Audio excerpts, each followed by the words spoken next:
This is day 62, carnivore.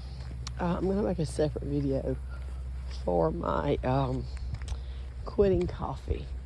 I think it would help others besides me. That's not on carnivore.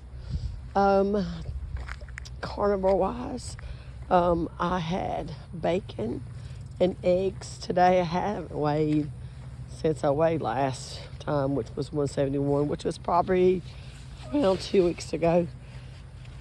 I remember when I first started carnivore, which was years ago, and I never could stick to it. I could fall on my face like in 2 weeks. Like, it was ridiculous. So for those that are just starting, your best bet is to do beef, bacon, butter, eggs, bacon.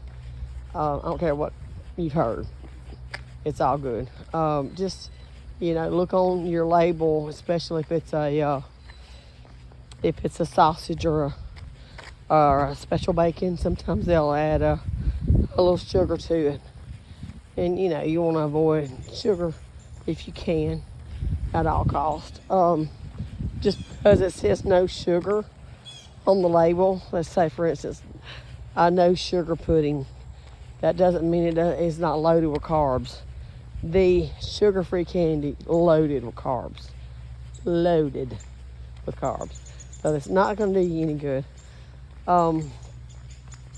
If I do get a craving for sweets, I'll do some heavy whipping cream and some real organic cocoa powder, or cacao as the rich people call it, and stevia. And you can blend that with an emulsifier or your blender or whatever, your bullet, your Magic Bullet or NutriBullet. And it won't take much. Literally, you can probably eat like 3 teaspoons, and literally you're like, oh, okay, that's enough. And you don't want any more. It's weird, but so that's what I've experienced. And I can tell you this, the cravings for sugars get lesser and lesser as you progress with your journey. Journaling on YouTube has helped me tremendously. And watching other carnivore channels helps me stay focused also. I've got huge milestones behind me. We meet every Monday night, and we have a program that is phenomenal. Anyway, the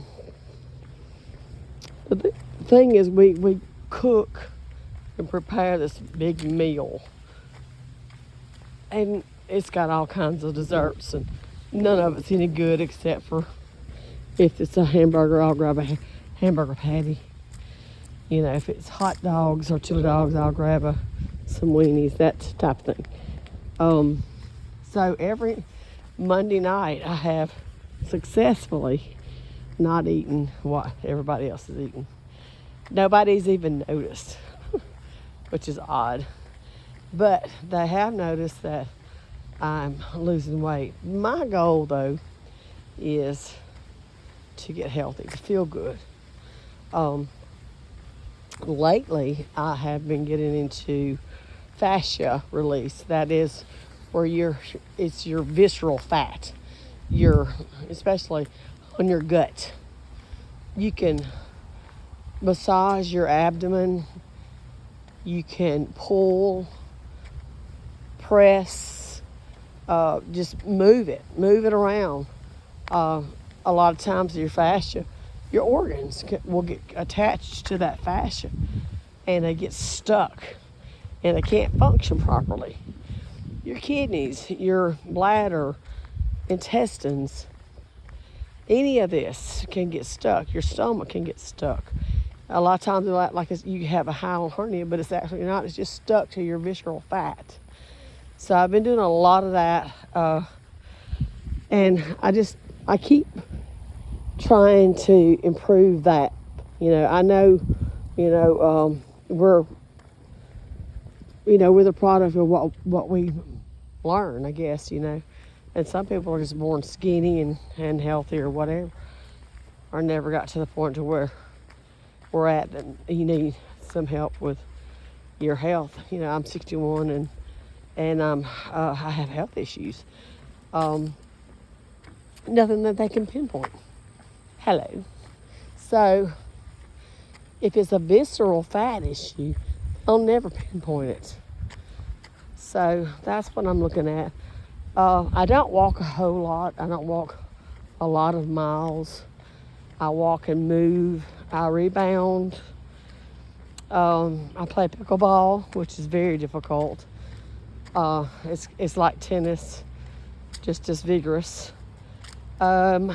which is great for a 61-year-old. I'm trying to think what else I could do. I don't know. But anyway, this is my journey, my journal. And if it helps somebody, great.